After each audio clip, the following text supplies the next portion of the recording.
What's up, brother? Hey. It's happening. It's happening.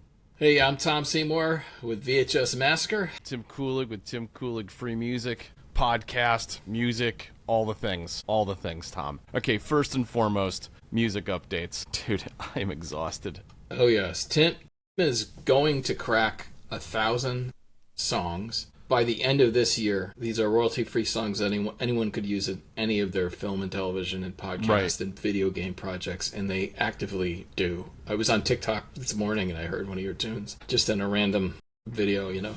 Oh, that's awesome.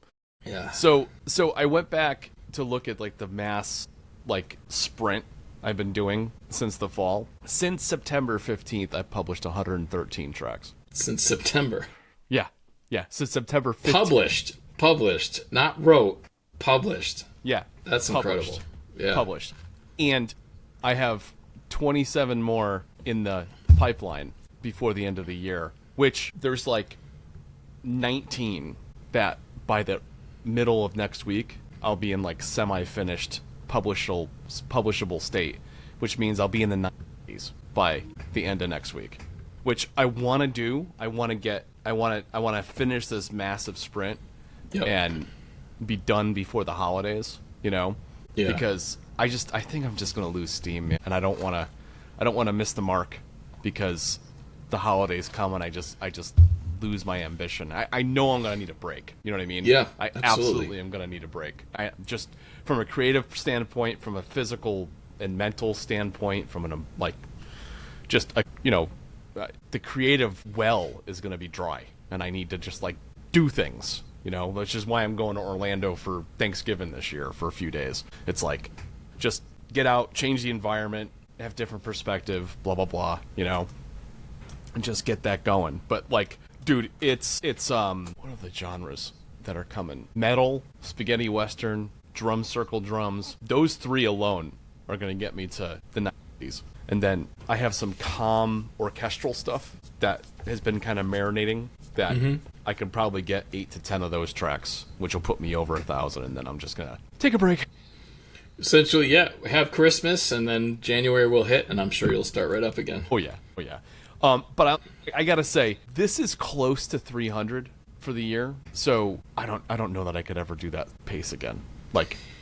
Yeah, a little over 200 is doable, but then there's a finite line, Tom, where my brain just goes dude, I can't finalize that many creative ideas, you know? Yeah, I think for the purposes of setting an extreme goal and hitting it, I think, you know, the 1,000, because you're so close, it's just do it, you know? Yeah. It's probably 100 songs more than you would normally write in a year. Absolutely.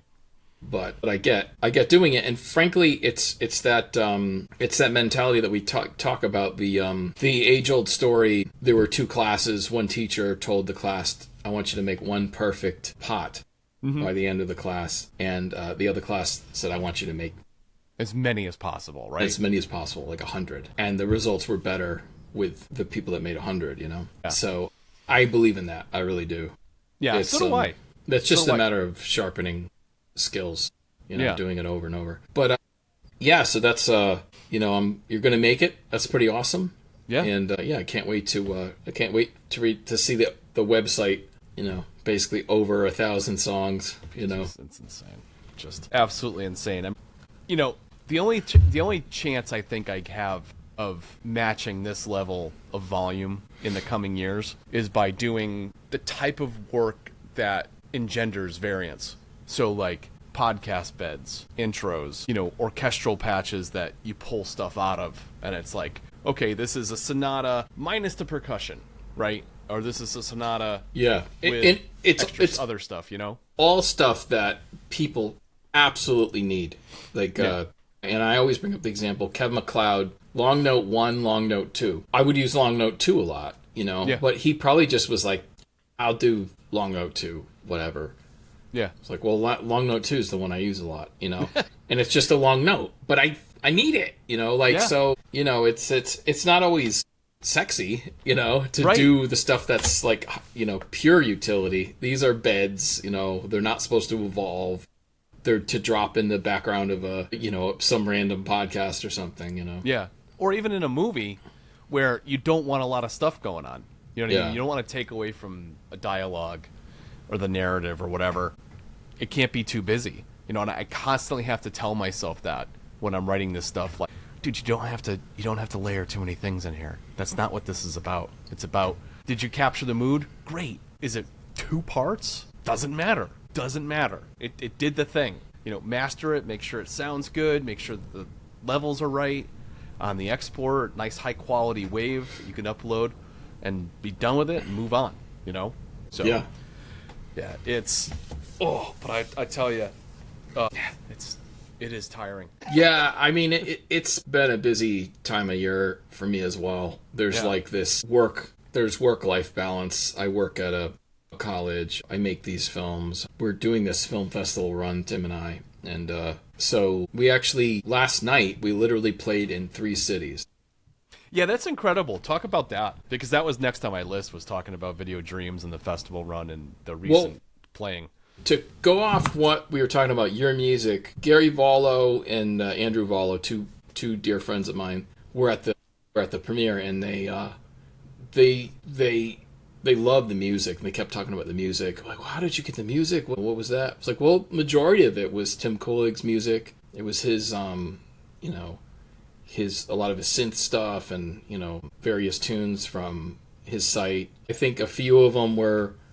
Sometimes you'll give me like rough drafts, and sometimes I'll put those in, so it's like original. I have to be careful about that. Because no, I know. Sometimes I'm like, it's not fully, you know, like it's not I'm like, no, it's maximized perfect. with the, you're like, no, take it. Here's the thing.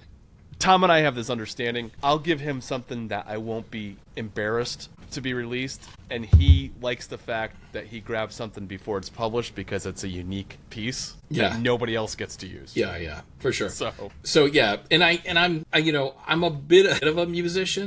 You know, I scored a few 2 films. albums. Yeah, I put out 2 published. albums, and I technically scored 3 feature films. Right. You know, so if something's mechanically like effed, I know not to, you know, put it in the timeline. Or something. Right. But anyway, so yeah, but they really were digging the music and stuff like that. That's awesome. So yeah, That's great feedback. Video Dreams is a documentary that took about 2 years to edit. It's mostly archival footage, co-narrated by Tim and myself, and it's about the last 30 years of independent filmmaking. And so it got selected into Tri-Cities International Film Festival in Washington State and screened at Richland Players Cinema, which is one of their historic movie theaters. Nice. And it won Best Documentary. It played in Red Rose Film Festival in Pennsylvania, and is currently nominated for Best Documentary, which is cool. 3 times, right? Like 3 show times at their festival, right? Yeah, it was screening Friday, and I think 2 screenings on Saturday. And then in New York City, Film Noir Cinema was really nice enough to let me premiere Video Dreams at Film Noir Cinema, and it was good to see Gary and Andrew and all that stuff. So yeah, so in general it went well. I was really kind of nervous about the night for some reason, but well, anytime we're showing our art off in any way, shape, or form, you're exposing your creativity and leaving yourself open to criticism, right? I always feel a little weird about that, you know? Yeah, but the theater is cool. I can actually let me bring up something. I could probably share screens. Yeah, go for it. So this is the interior of Film Noir Cinema, and it's actually like a functional video store in there. So You can purchase, you can't rent. no, you can you can do both. You can do both. Well, you can. Yeah, like for instance, there's like can't really see them, but there's some of the posters are for sale. Mm-hmm. I think some of the Blu-rays have price tags on them, but there's also rental as well. Like if you look, these are all for sale. Mm-hmm. Those might just be 10 to buy. But if you look at the racks, I don't know if you can see the racks below, but it's an interesting idea. You see all these things? These are just like really, really thin plastic. With just a disc in it? Yeah. Okay. And so like, it's actually pretty good amount of inventory if you look at that. Yeah, I mean, without the amores over the disc, I mean, it doesn't take up a lot of space, right? Yeah, right? What would you say? That's like, God, what 50 to 100 each row? Right. So you're just guessing. Yeah, I don't know either, but it could be a couple thousand titles, Yeah. just in that. Oh, that's amazing. It's kind of smart, and they had some really. I should have bought that. It was $100, but there was like a framed Dawn of the Dead, really? pristine. Yeah, it wasn't autographed or anything, but beautiful. And then I think, is it this one? Oh, that's just that's like a 1 second clip. I only did it on my phone. Like, you're like, oops. Yeah, that's the cinema, and then this is cool. This is the exterior. Let me turn down the volume. Just turn down the main Skid Row. It gets, the theater is much larger in the back. You just see the front, and it kind of just looks like a regular storefront. Yeah. But it goes back significantly, and I forget how many seats there are. Could be like 60 seats or something like that. I'm not sure. I always like the entrance to it. It's kind of like that 45 kitty cornered around, like at the corner of the block. Yeah, right. It makes it a little more makes it feel larger. Yeah. The guy Will who runs the place. He's really cool. I premiered VHS Massacre 2. I premiered at Film Noir Cinema. Yeah. Which was really cool. Okay, let me stop that. Yeah, and then Red Rose and the other ones, I don't think I found much on. They haven't. I can double check, but didn't really find much on the website about releases on the. They didn't post any pictures or anything. Okay. So yeah, it might be a little premature too. That was yesterday, right? Yeah, it's still going. Yeah. I mean, there's a screening tonight actually. So yeah, that I think that's the first time we've ever screened in 3 cities at the same exact time. Yeah, that's amazing.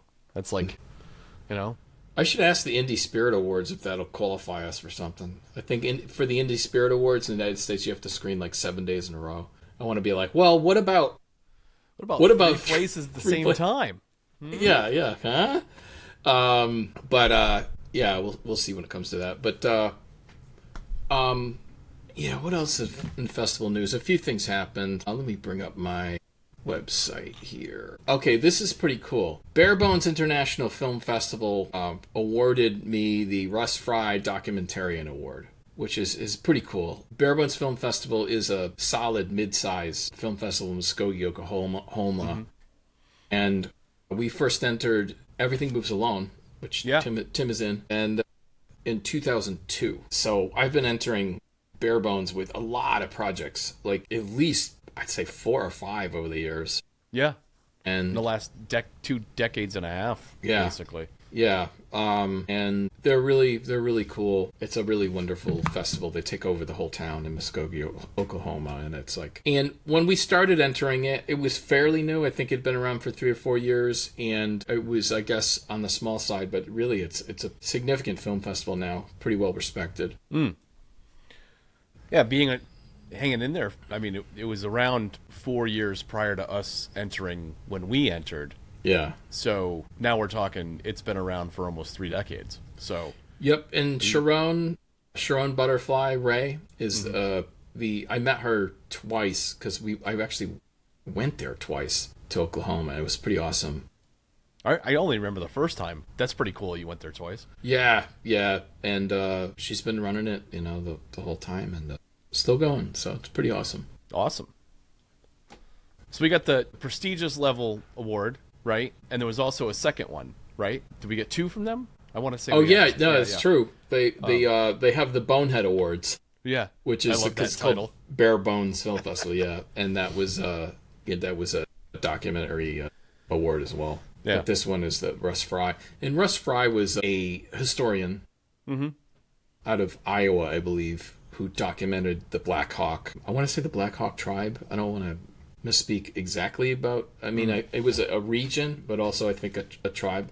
Okay. So it's a pretty important figure apparently. Yeah. So it was awesome. Then it's very prestigious, and it's it's a welcome and respectable award to get from Bare Bones for sure. Yeah, yeah, and for those who don't know, like our mission is to try to get the film screened like around the world essentially, and get people to see it, because we're low budget independent filmmakers, fully aware that our films are not going to play in cineplexes all over the world. We're not going to have like a 8,000 theater release. But what I think the highest goal we were looking for is to try to screen in 50 theaters, and what we've gotten to is 30 so far. So we've had 30 official selections and 17 wins, and so far that actually ties the official selections of VHS Massacre 2. We're still waiting back to hear back from about 40 film festivals, and it's hard, Tim, because we get I think we're still at about 45% selection rate, which is stellar. That's astronomical, dude. That's like. Yeah, I mean, usually you're getting into 1 in 4, 1 in 3. 1 in 3 is more common. 1 in 4 is actually more common. Yeah. So for every one you get into, I mean, there's 3 rejections for every one you get into. Right. But lately it's been that, I have to say. Lately it's just been rejection. Well, we also have a theory too, right? A theory is like there's a point of diminishing returns as far as the festival run might be, right? Because in certain locations there is the feeling that like a festival wants to be the first to show something, right? And if you enter several festivals in one area, there's the idea that in the background people talk to each other, and if it's going to premiere here, then maybe it doesn't make it to this other one, right? Absolutely. Yeah. Absolutely. And some of that stuff, apparently some of the festivals will talk to each other in an area just to factor in, what the deal is. We're not always privy to that. Like, as an example, like when I did research on film festivals, I was really trying to hone in to what I thought was the best match. What kind of films did they play? What kind of film did I make? And so in result, I think there was about 4 film festivals in Pennsylvania we entered, and we got into 1. And I have no idea, but they may talk to each other and say, look, dude, I don't want to play the same film. We're playing a month before you. I don't want to play the same film. Did you guys get this one? Yeah, right. So, and there's nothing nefarious about that. But the only thing is, and I don't know that that's true at all. But some film festivals will talk to each other. And so, but for you and I who are just entering these things, we're not privy to any of that. Right. So you got to just cross your fingers and hope, hey, this is a market that people don't talk to each other, and it's just gonna we get our best chance. You know what I mean? Yeah, we're gonna New York City. Technically, we're in New Filmmakers New York, and that is probably gonna maybe do an online screening next year. But we pushed that because they like to do elongated online screenings. We didn't want to jeopardize premiere statuses. We entered Dances with Films in New York, and this is, I don't know if I talked about this before on other podcasts, but this is very rare. But they issued a review, a small review to us and from the committee. And the full review is from Dances with Films. Is Video Dreams shows a passion, perseverance, and challenges of independent filmmakers, and contains fascinating detail about the process and industry in general, with a profound focus on the low budget filmmaking process in the dying physical media industry. And I truncated that quote so it's a little more sexy. Video Dreams shows the passion, perseverance, and challenges of independent filmmakers with a profound focus on low-budget filmmaking. So, like, Dances with Films is like a top, it's, I don't know, in the U.S., top 20, maybe top 15, maybe top 10. Is of independent filmmaking. We're not even talking about genre. It's a big fest. And I was looking this up, like, how often do film festivals issue, like the mini reviews? They do it, but I guess it's really rare. Like, they have to want to get behind the film. So it's an odd thing just to put the cards on the table. So we're not screening it, Dances with Films, but they kind of endorsed it. You know what I mean? Yeah. So yeah, and it already passed the selection process. Like, is it already gone past that? Yeah. So, yeah. It's almost like getting an award of merit from them. Yeah. By saying something like that, right? I think so. Yeah. I think it's the next best thing to screening. Yeah. So, and who knows, if I'm gonna think of this in a really positive way, they're like, we like this film, we want to offer something, and then who knows? Maybe they're in touch with Slamdance or something. Right. Maybe Slamdance is like, no, we want to premiere it. Yeah. That's my wishful thinking. That's right. That's right. how I'm gonna. Yeah. Just be ambitious and be delusional. Let's Yeah, know what yeah. I mean? Like, exactly.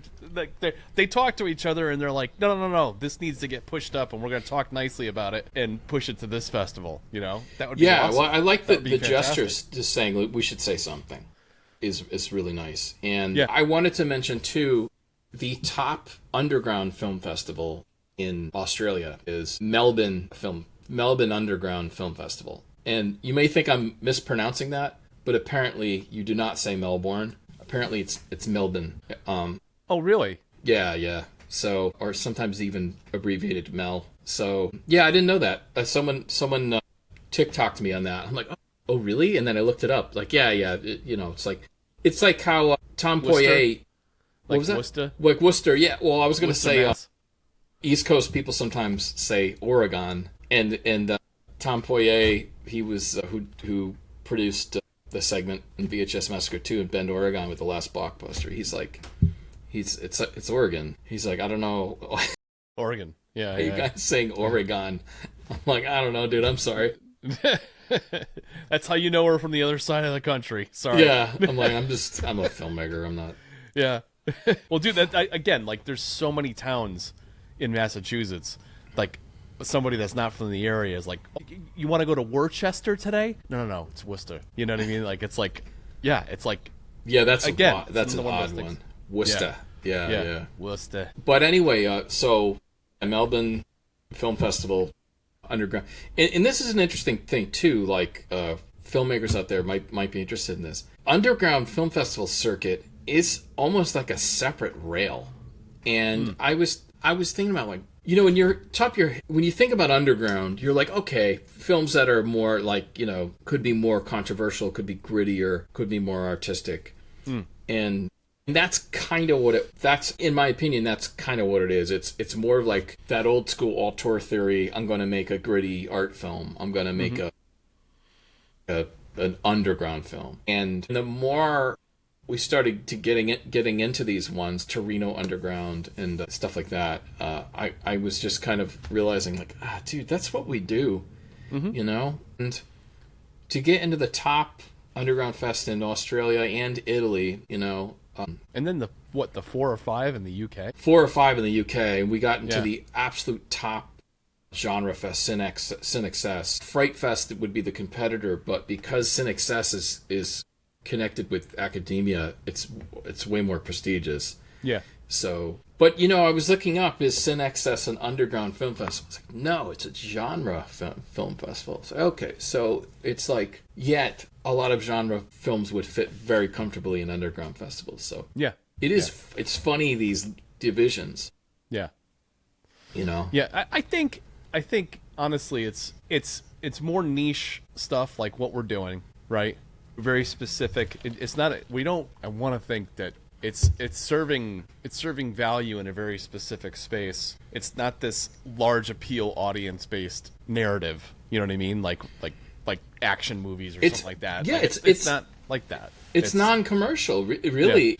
Yeah. And when I thought about it, I was like, well, that's kind of lovely. That's kind of where I am. And I was thinking about it too. I started looking up stuff. I'm like, Chicago Underground is hands down the king of underground film festivals in the world.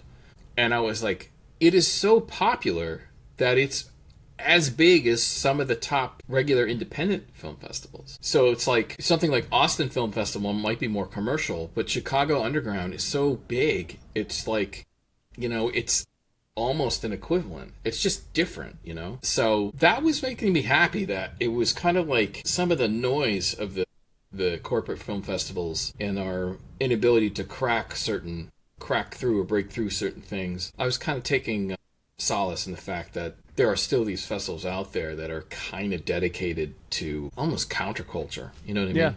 Yeah. And you wonder, like, it was very evident when you and I were in our 20s, moonlighting at video stores and, working 2 or 3 jobs at once and just, in the thick of understanding that independent film era and, like, the big stuff and how these mom and pop video stores just needed content in there. And nowadays it's like, well, geez, how does anybody get in front of anybody? And that's precisely why we're doing what we do.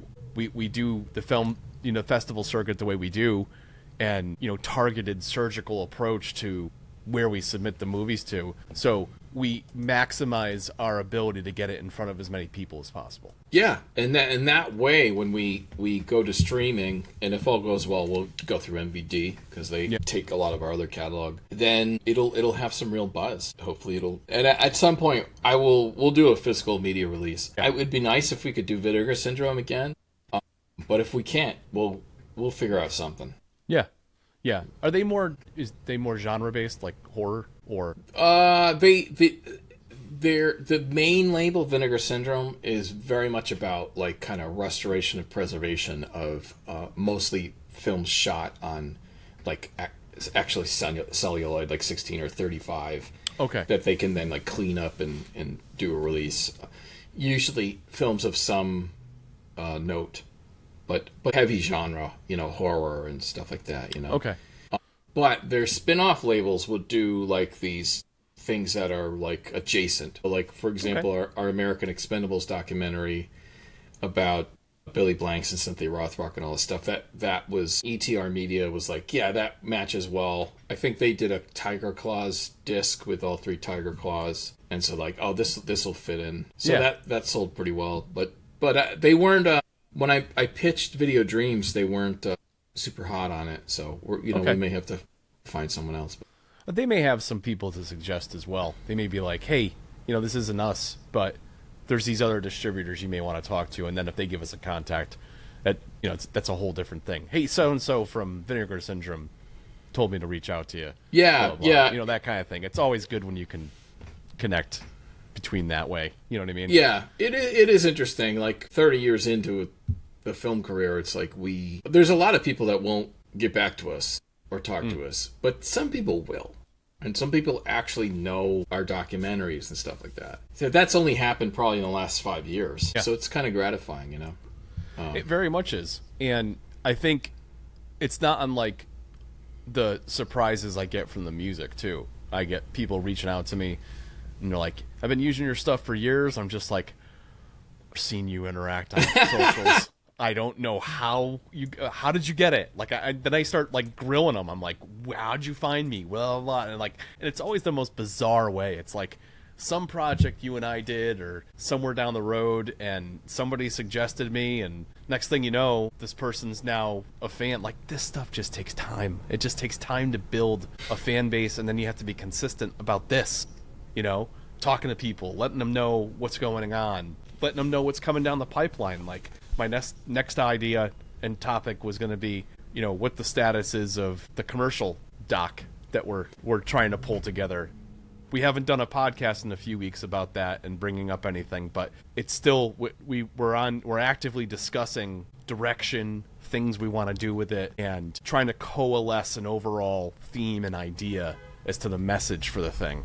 And I thought maybe we should talk about that a little bit. Yeah, sure. So Tim Kulig and I are in the early process of developing a documentary about television commercials and basically how they're cultural windows into the past. And in some cases, because they were designed for the time in which they were shown, they're incredibly blunt and deliver information. And in a way, I think they contain inconvenient information that, like, maybe even the public or the government may not want to the government may not want to be reminded of this type of stuff. I know I'm being kind of cryptic, but it just is something as simple as I showed Tim an advertisement for a $2.79 T-bone steak, and so the sticker shock is crazy. We calculated inflation. That's still only $15. But that steak, a T-bone, would be at least $35. And so you see how badly we've lost buying power and how badly the middle class has lost ground. Mm-hmm. And that's actually inconvenient. That's not something that like the government would actively like to advertise. Right. And there's other things too, like showing the Flintstones commercial and they're smoking Winston cigarettes. And this is also inconvenient, sort of the blatantness, associating a kid's cartoon, although Flintstones was for adults too, is an odd thing. Yeah, kind of like Archer or Bob's Burgers would be today. Yeah, like Bob's Burgers I think is a good example. Yeah. Yeah. But how do you say the laxness or the casualness in which they present this product, yeah, smoking, and how it was mid-show. It wasn't like the show stopped. That Yeah. advertisement was shoehorned into the actual show. And that was not uncommon for that era too, where you would have just, like a standard sitcom would mid-sitcom just start throwing an advertisement. Yeah, Beverly Hillbillies we watched, and it had that same thing in there. And again, it's like what that would normally do is like, well, if they're so casual with it back then, what are they doing to us now? And there's a lot of parallels with processed food and all this stuff, but even promoting social media, which we know is not good for us. There's a lot of too much social media is bad for you.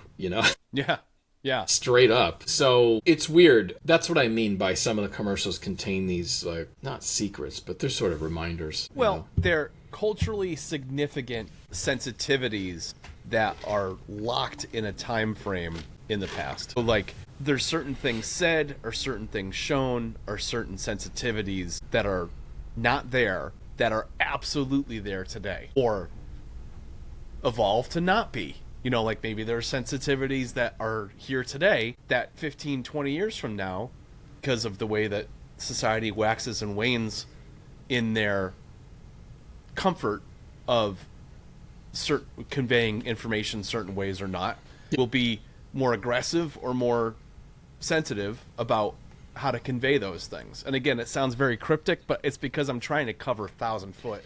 Yeah, Not cite an exact exact example, but yeah, I think Joe Bob Briggs would talk about how the country ebbs and flows in regard to its puritanical nature. Mm-hmm. People get very, you can't say this, you can't say that, and then things they ebb and flow. There's restriction in language, and then there's relaxing of language. So yeah, but so all these themes. I mean, it's like I want to do a section just called bizarre coincidences. Because I don't want to go too far in conspiracy, but like there's all these commercials with like like a plane flying into the Twin Towers. These advertisement 1996, I think it was a video game commercial. Yeah. But there's bizarre coincidences that are definitely because it's such an iconic imagery. It's like these are worth talking about. Yeah.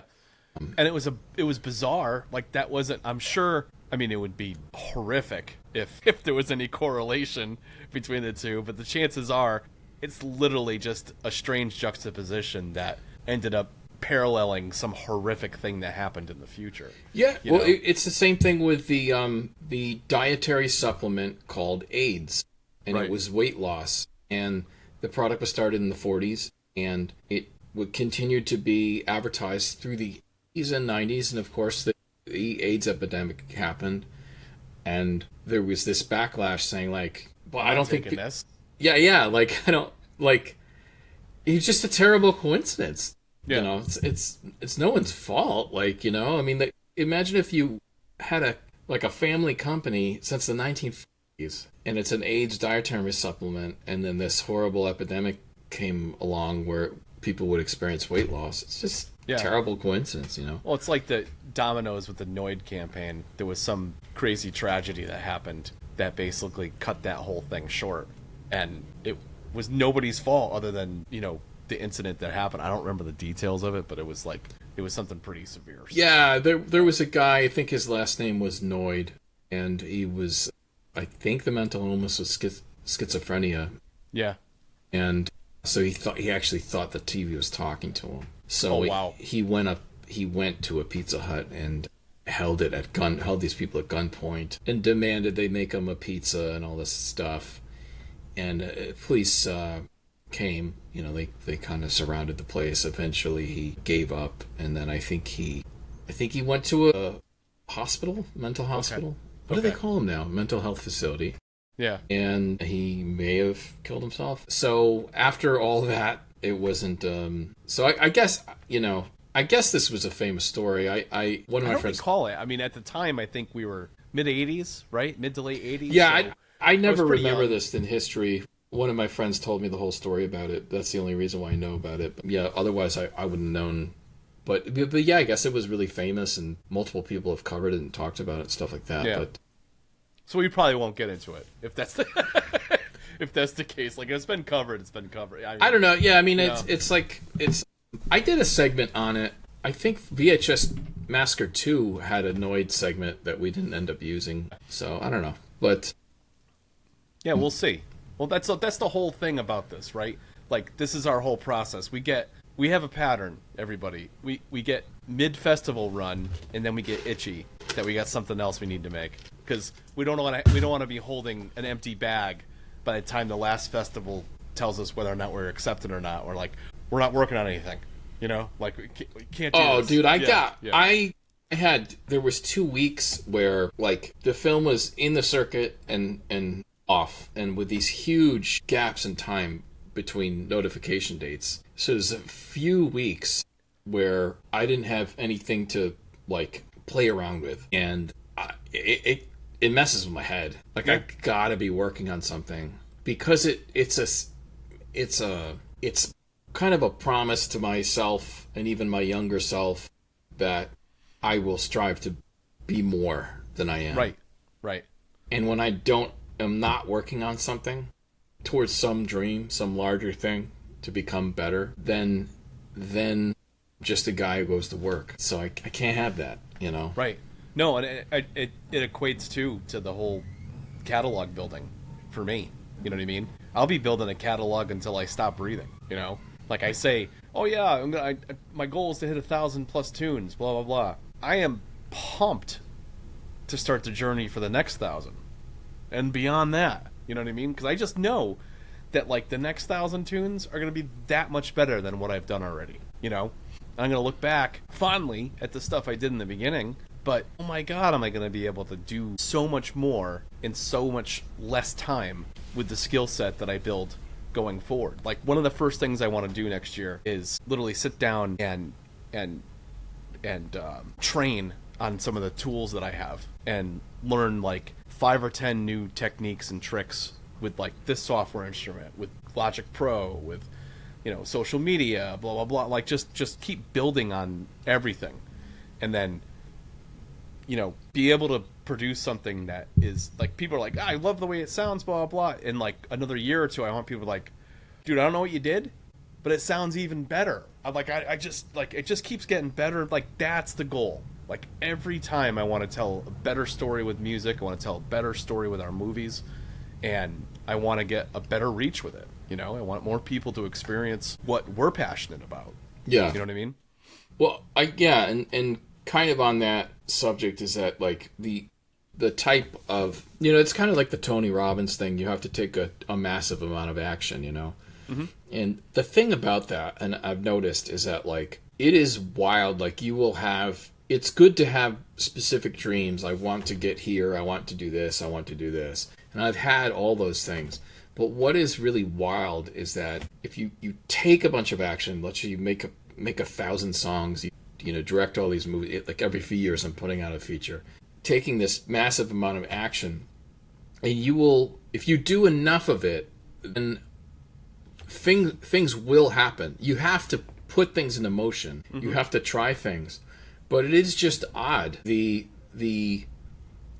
American Expendables doc, for instance, Tim can tell you that the amount of doubt in my head about that project and what I had made was wild. But I put it out, and was talking to Greg from Fanzine, and he was like, oh, you didn't do a physical release? I'm like, I want to. He's like, oh, try this company. They're like, yeah, we'll put it out. And then lo and behold, they distribute through Vinegar Syndrome. So Vinegar Syndrome is like, some people dream their whole life of having a Vinegar Syndrome release. Right. It's like the criterion of genre film, And actually, before I forget, Debbie Rochon's movie Model Hunger is getting a Vinegar Syndrome release through, I think, that's awesome. through Wild Congrats, Eye. Deb. So congrats, Debbie. That's awesome. But the point is like, it's wild the things that can eventually happen. Like forever, I wanted to get on Screambox, or sorry, not Screambox. Forever, I wanted to get on Shudder. One my movies on Shudder, VHS Massacre movies on Shudder. Well, lo and behold, MVD works with Cineverse, and Cineverse bought Screambox and Bloody Disgusting. So we got in a Bloody Disgusting article, and then we got both VHS Massacre films on Screambox. Screambox is literally the rival of Shudder. And so, like, you just don't know. You don't... The only thing you have control over is how much effort in action you take, you know? Right. It's consistent discipline is what it comes down to. And listen, you're not going to be 100% every day. You never are, right? And that's why I end up having like 4 to 6 week windows where I just lose ambition to like finish projects and everything. So I shift gears during that time, and I'm like, okay, you're going to sit down X amount of times a week and just ideate new song ideas. You don't have to finish them. You don't have to go anywhere. I give myself the freedom to just play, and just play to a point where I throw down a couple ideas and they don't have to do, and like I can never use them. There's stuff on my hard drive right now that's like 3-4 years old that I'm like, it's a piece of shit. I don't think I'm ever going to do anything with that. And it doesn't matter because I got this weird thing out of my head, so I have space now for something else. And that's part of the process. Yeah. That's part of the large volume process. It's like, instead of tinkering around with this thing that's not going to work, clear your mind so you free up the space, and you have the energy and the creative ability to come, like, channel. I don't want to get too heady about it, but it's literally what I feel like. Sometimes I'm like, I don't even know where this is coming from, but I'm like, just, this thing is just coming out of me, and 2 hours later I have like 85% of a track done. There is, I know, I think I know what you're talking about. Like, I don't fear with projects, there's either a mental wall that forms where there's this like nauseousness about a project and a overwhelming, almost disgust reaction if I hit a wall with a creative idea. If a channel opens and I can get into a flow, then the project will continue. But it's an odd thing. Yeah. I've seen that with some of the projects we've done. I've seen you hit a wall and it turns into a several week discussion before I get an email or a Discord shout out like, hey dude, go check out this unlisted thing. I put together like 25 minutes worth of stuff last night. I'm like, what? And it comes out of nowhere. I'm like, what? And all of a sudden something clicks for you. Yeah, and, it's just you know what I mean? Things they either shut down or they open up. With the American Expendables, it's literally stopped. And I was like, I can't do it. I don't know why. It was also a lot of life stresses going on at that time. Yeah, yeah, you got to factor that in too, and bring that to the table and let people realize, yeah, like sometimes that gets in the way, and that stops the creative flow. But for reasonable reason, like, family and personal relationships and stuff, they come first, Yeah. Like that's, otherwise, what are we doing this for? Yeah. You know what I mean? Oh, yeah. I mean, my family is the most important thing. But I think for me to be the best me, I have to have these healthy creative channels, yeah. Yeah, we have to do this. We have to have collaborative creativity. We have to build brand going forward. Yeah. Together, each other's everything. So, yeah, we should talk about brand building for a second, but I did want to circle back to Debbie Rochon's Model Hunger. So we mentioned it for a second, but we mentioned Model Hunger in VHS Massacre 2. This was a film that, like, for a long time was not available on streaming because of the graphic nature of some of the horror scenes. So Debbie Rochon directed the film, and so it actually had a hell of a time and was not available to stream anywhere. We talked about it on VHS 2. I don't know for a fact that our coverage of it had anything to do with the Vinegar Syndrome release, but I'm very happy it worked out that way. It was like the taboo nature, and this is a really good film. It's one of Carmen Capobianco's last films, who Tim and I grew up with, and it has Tiffany Shepis in it, and it also has Lynn Laurie, who was in Shivers and The Crazies. So she worked with Cronenberg and Romero, Oh, that's cool. So It's amazing how close we get to all that stuff. You know what I mean? Just like once removed here, once removed there. You know what I mean? It's nuts. It's nuts. But I would really think Carmen would be very happy about one of his films having a Vinegar Syndrome release through Wild Eye. I think he'd be very happy about that. Yeah, I wish he was around for it. That'd be great. Yeah, me too. But yeah, congrats to Debbie and the whole Model Hunger team, and awesome news. Yeah. But so brand building. So you're gearing up to try to do some brand building with Tim Kulig Free Music, right? Absolutely.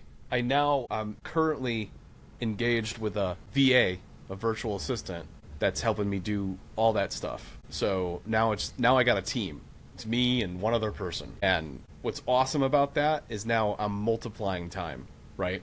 I've got somebody building content, helping me navigate social media, and finding paths and ways to better get my brand and ultimately my product in front of as many people as possible. And part of the way we're doing that is more consistent content, because that puts me in people's faces more frequently. Also, my plan in 2026 is to do live streams. So I'm going to be doing live streams where people actually see my process, or I might play live. I don't know. There's going to be a whole bunch of things. I'm opening up live channels on YouTube. So I'm literally going to have like a lo-fi channel that just runs 24/7, a horror channel that runs 24/7. Think of Lo-Fi Girl on YouTube.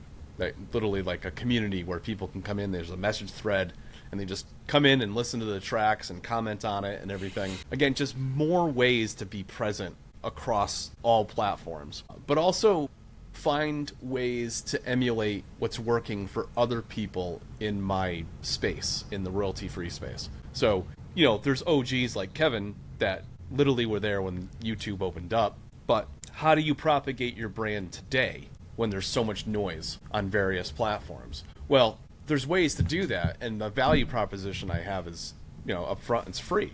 So you have to find a way to communicate to people like, this is high value stuff, it's free with attribution, and by promoting and pushing and using my stuff, that's how you can help me. That and Patreon and donations and all sorts of stuff, and extended license payments and stuff. So all that stuff, that whole mix, I have another person helping me with through all of next year. So the hope with that is that it can start paying for, like multiples, paying back multiples for all the effort that's going in there, because it's already working. But like for me, this is something that needs to build much bigger than it is right now, and I can't do it alone. I can't be creative and drive all of that, all of the marketing and all the socials. So I just made a decision this fall where I'm like, I just need help. I just need help with this, and I found the path to that. And Liz, the person that's working with me, is doing it's been the first week, but she's done a fantastic job out of the gate, and I'm really, really excited about it. Yeah, it's difficult, man. I mean, we talk about this all the time. Like, so you're primarily you're a musician and an entrepreneur, but the thing is, like, wearing all those hats, social media expert, marketing, finance, and music. This stuff it's a lot. It's a lot for one person to do. Yeah.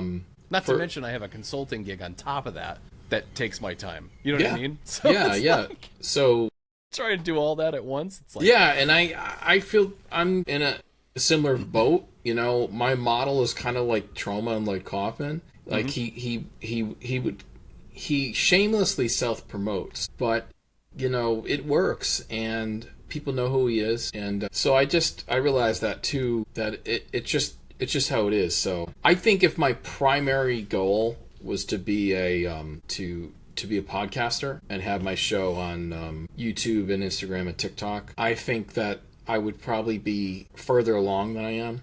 But I've always been a feature filmmaker, right?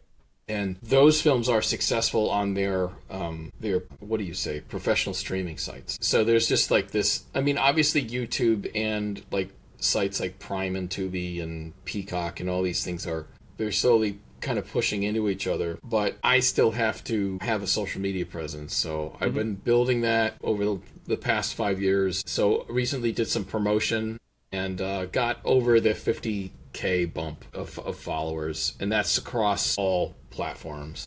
I think it's 5 or 6 different platforms. Yeah. So it's decent. It means that if I post a video, it could get between, I'd say, 1,000 and 5,000 views. Across everything. Across everything. Yeah. Yeah. And that's not counting impressions. If I count like Twitter and Blue Sky impressions, that could push up to a few thousand. So you could just say a video will get a couple thousand across platforms. I noticed, like on YouTube, for instance, which I get the least views on YouTube. I'd say the most on TikTok, second most on Instagram, least on YouTube. So this is what I realized: if I put a podcast, mandatory, I have to put a short with it. Mm-hmm. Mm-hmm. If I do that, it'll get a couple hundred. Well, that's why I love Riverside, because I can literally, like, when this is done, the long form of this. Let's be honest. Most people aren't going to sit through the whole thing. Yeah. Like, they're not. Unless they're into us and they're following us, and that's great. But it helps make micro content and even mid-size content. Now you can do wide format YouTube style video that's anywhere from 3 to 7 minutes long, and it's on one of the subjects that you were talking about. So it takes this like little snippet, and that's much more consumable than an hour-long show, right? Yeah. Maybe somebody doesn't want to know about all the music stuff I'm doing. They want to know about the movies, and they want to just focus on that, or vice versa. Or they just want to hear us bullshit. You know what I mean? Like, our friends are always in there checking things out and whatever. But like recently, I just did a quick update last week, and it through Podbean, and it published to Facebook. And I got a notification yesterday, and I only published it Thursday. I got a notification yesterday. I had over 100 views, and I was like, oh wow, okay, all right, so that's working. You know what I mean? And then it's also part of that marketing and part of that mix and part of bringing Liz on too is that it's finding those butter zones, right? Where you're going to get as many people as possible to consume your content, or at least a portion of it, so they understand what you're doing and they understand the value add that you have and whether it's right for them or not. Like, I'm fine shedding followers if it's not right for them. They just happen to watch one of my things that appealed to them. They're like, this isn't something I need to follow. I'm trying to build the tribe that I'll have through the rest of my life. Yeah, yeah. So that's fine. I am not so egotistical that I appeal to everybody. Like, no freaking way. You know what I mean? Like, that's not realistic. No, it's like I think it was. Oh no, Lloyd Kaufman said he thought he had about 500,000 loyal fans, and that kind. And that's not to say he's probably got a couple million more casual fans, but there's a sort of core. And I would fall into that category. You know what I mean? Yeah. I read a lot of horror music, but I'm not a huge horror fan. It's bizarre. But like, I tend to like the more like sci-fi thriller genre. You know what I mean? Not the gore and everything else. Like sci-fi can get gory. I just watched The Thing for the first time in like brilliant 30 years recently, and I was like, dude, this is frightening. I don't know why they're making a sequel, but I don't know. It's a whole other argument. It's a whole other argument, jumping on genre films. Nostalgia, rather. I don't know. I hope they don't bastardize this Spaceballs remake and anything else they're trying to do. Yeah, I don't know. I mean, that's a whole discussion on mainstream cinema. I think one of the biggest missteps of the studio system was treating the independent film movement. And what I mean is the real independent film movement, which means low budget filmmaking. I'm not talking about $20 million films. Independent. No, it's not. No, it's not. It's like all those people are Hollywood producers. It's like A-list actors or whatever. The biggest mistake the studio system made was treating, let's say, underground filmmakers as enemies. And the gatekeeping's still pretty bad and all this stuff.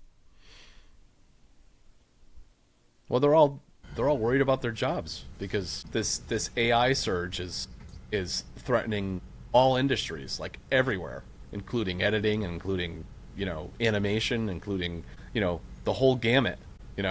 And I feel like personally, I'm gonna stand on this rock for a little while until I've proved me otherwise. But it's gonna be like the .com bubble, man. There's gonna be they're shoving AI in toasters, and stupid shit. And like that's just gonna pop, and there's gonna be a deflation for a little while, and then you're gonna have the real tools that survive. And I guess that. Things. I heard one expert talking about this thing in regard to getting people's attention, online attention, social media, using AI and other means, is that like there's a finite amount of audience, but these Silicon Valley companies are so pressured into profitability that that's where you get the Internet of Things. They're trying to put the technology in everything because they're trying to double and triple the influence. They want to be able to claim that they get this much watch time and all this stuff. Yeah, but if everybody's doing that, then there is no advantage to using the tool at that point. It's not real. It's not real, and apparently it's like causing all sorts of issues with the youth not socializing with each other, not dating, and all sorts of stuff. Yeah, so. Really bizarre. There's going to be a social reset for sure. Yeah, I mean, it goes back to the commercial, the commercial documentary we're working on. It's like not a hell of a lot of difference between, Barney Rubble chain smoking cigarettes and, Silicon Valley pushing social media. Right. It's right. It is an addictive drug, basically. Yeah. That if you're not careful, you could sit there and doom scroll for 2 hours and be like, "What the hell happened in 2 hours of my day?" It's dangerous. I would say, luckily, we're old, so we're. But I find myself doing that from time to time. Right? And I look at myself, I'm like, dude, go do something productive. What are you doing? Yeah, I just mean like we might be have a little more perspective on checking ourselves. Going, whoa, that's not good. Yeah. That's like when I used to drink too much. So whatever. Yeah, seriously. But and it it just something you said earlier made me think about the article I saw yesterday about Rockstar kicking GTA 6 down the curb or down the road for 6 months. Again? It was supposed to come out in May. They're booting it to November. But here's the thing: it's the pretty much the only quadruple A rated game out there. And the reason I call it that is because by the end of the day, by the time it comes out, they'll probably have spent $500 million on that game before release day one, and it'll probably be the last time that ever happens because what's coming down the pipeline for game development and you'll never need a body of people that big again, not with the tools that are coming. Right? Yeah. Well, I was, you and I are a fan of Remnant 2, who. You picked out a few games. You're like, we should check this out. Yeah. So we started on Remnant 2. We got it on, I think it's like 2 years old. Yeah. 2 or 3 years old. You're like, check this out. It's only like $16 or something. We got that game. It's super fun. 60 frames per second. Gorgeous looking. It's so beautiful looking. Uses, I forget the term. It's some kind of generative. There's some. It's some parts of it are procedurally generated. So, yeah. So they can, on a second playthrough, you could do a one playthrough we beat it, and supposedly that is, if you beat it, you've played about 25% of the game, they'll claim. So you could go through it multiple times, and I think which means that procedural generation will change the maps, I think, even. Mazes. It changes the gameplay, changes the bosses you might have to deal with. So it's kind of a hybrid. I think it's still on rails. It's still pretty much on rails. But and if anybody doesn't understand what that term means, it means it's not this full open world thing where you can do just anything you want. It does have a beginning and an end. There is an end game. If you don't unlock checkpoints, you won't get to the next area. Yeah. Helldivers 2 is not on rails. Helldivers 2 is an endless grind battle game, you know, and doesn't really appeal to me. I like having a goal, a mission, and a goal in mind.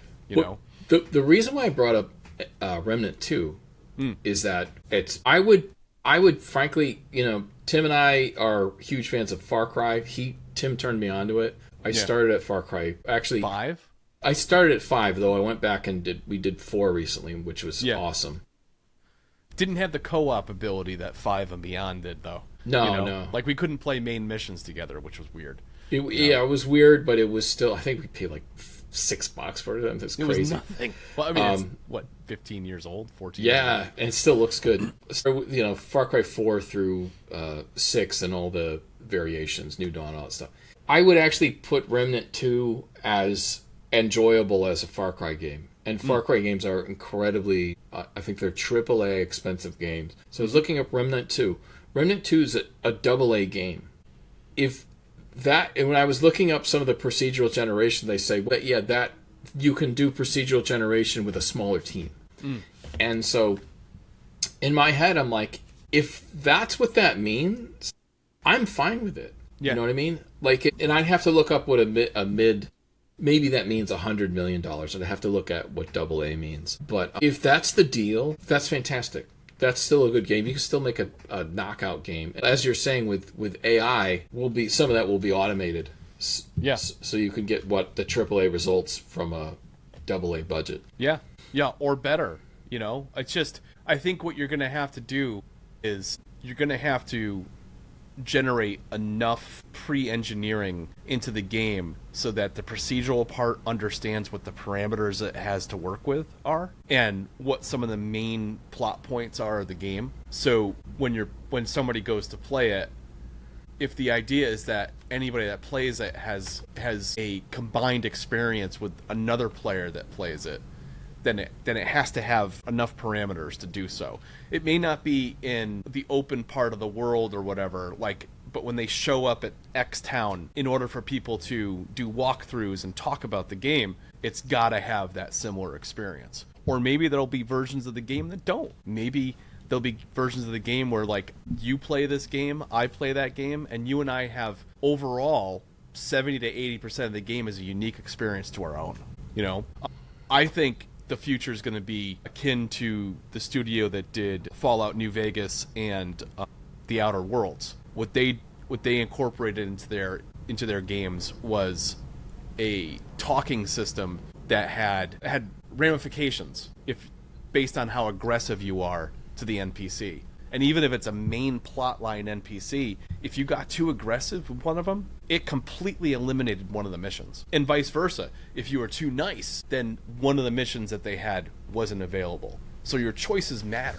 Right. You know? But then they're going to incorporate AI into it so that the NPC has its own reactions and it learns from all its interactions. And there'll be, like, now I don't want to say full random, but it'll be a far more unique experience for each player. And that's the brilliance of that technology. But prompting an entire game, I don't think that's the solution. I think that's crazy. You know what I mean? Like giving the parameters and stuff, like, people are still going to want to have to, like, specific ways to go and get, like, an award or a chest or some secret room or whatever.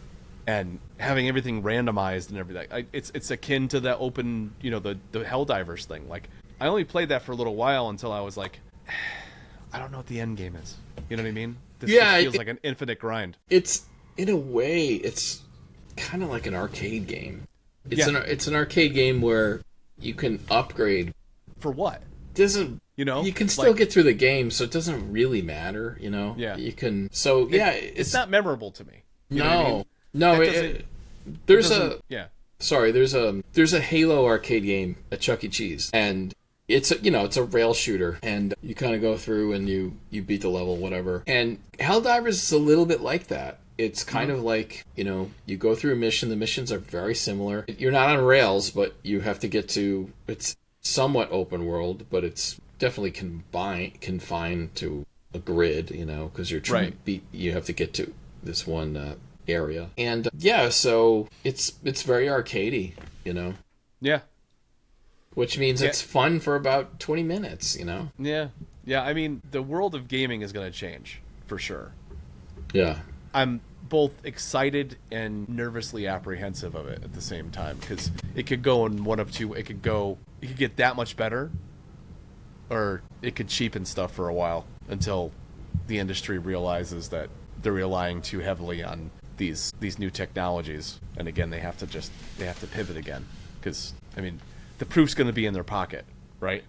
Yeah, exactly. What sells, you know? They're not making money. Well, just an example, that AA level game for $100 million, it seems like oh my God, like, that's so much money to recover. Well, at $60 a game, 2 million copies puts you in profit, you know? Yeah, there may be some grittier games that come out, because if you think about when film industry or a video game industry when things are like tight and like fuck, we gotta make profit, you know. Yeah. They're more inclined to try some crazy stuff that's not, you know, that's not politically correct or all this stuff. Yeah. So in a weird way, with film and games, it could usher in a part, you know, an era that's a little more raw, kind of like I suppose 70s cinema was a little more raw. Or even Blumhouse and the A24 stuff, right? The lower budget stuff. Yeah, they were pretty. They make good stuff, you know, for you know, for all for their 10 to 15 million, you know, like that's that's actually already happening. Yeah. If you look at the, you know, look, I mean, horror has always been profitable. There's nothing new. But what you see now is some of the top box office is horror movies. That's not really because horror is more popular. Horror's always popular. It's because the big films are not popular. That's why. Right. It's like the constant revenue of horror is just, it's more laid bare. Yeah. You can see it because of how shitty the mainstream films are. And some of these are, like the Conjuring movie, like James Wan. These are big mainstream movies. Sure. But they are, but the budgets are considerably smaller compared. So like 300 million. They could crank out a Conjuring movie for like 40 million, you know? Yeah. It's, I don't know. That's a whole nother podcast about reducing budgets and, you know, getting rid of bloat and trying to salvage what's in Hollywood and I don't know what they're going to do. I mean, they have, you know, it's like Paramount Pictures, there's like 100 people in an office. They're just all pushing paper, dealing with contracts, and how can you sustain that? I mean, you're just bleeding money. Yeah. And they're not $50,000 salaries, you know? No. These are big people, you know? Yeah. So, yeah. Time will tell. Time will tell. But I think we covered a lot of ground, dude. I think the next time we'll probably have some more updates and pop in some of the stuff from the commercial project we got going on. And hopefully the next time we talk, I'll be in the 990s and I'll just be right around the corner, man. Just getting there. Home stretch. Yeah, just trying to pace myself, man. I don't want to burn out. Cool. Well, thanks everyone for listening. This is Tom from VHS Massacre. Tim Kulig, Free Music, and we'll catch you next time.